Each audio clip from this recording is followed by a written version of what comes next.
Daniel Lippman is a reporter covering the White House and Washington for Politico. He joins me now from Washington. Daniel, great to have you on with us. I'd like to hear your thoughts about the significance of this indictment of a former president facing criminal charges.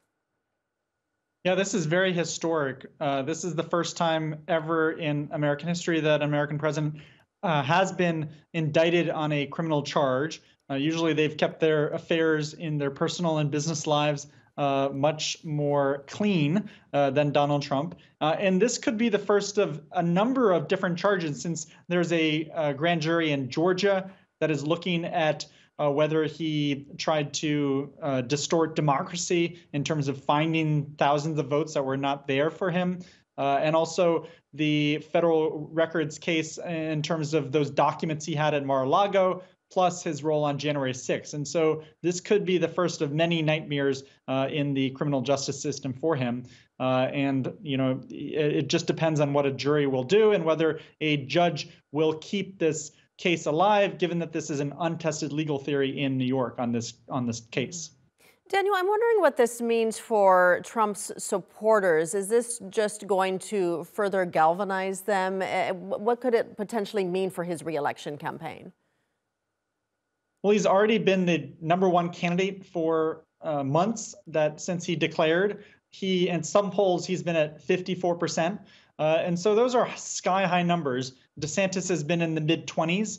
And so all of the candidates tonight are issuing statements supporting Donald Trump. And they're saying this is a out of control prosecutor, that this is an outrage, an attack on democracy. And so this is helping Trump in the short term. But in the long term, all of these cases might just add up in terms of it might remind Americans of the chaos of the Trump years, and that they don't want to go back to when there was constant tweets from the White House and people getting fired, the cabinet members, and whether we're going to withdraw from NATO and whether we would stand up against Russia. And so it's all kind of intermixed in terms of Trump was a pretty messy president. So what do you think will happen next? I know there's certain procedural things that take place in cases like this, but this is a former president, of course, and Trump is always a little bit different. But will he turn himself in? Are we going to see a mugshot, possible perp walk?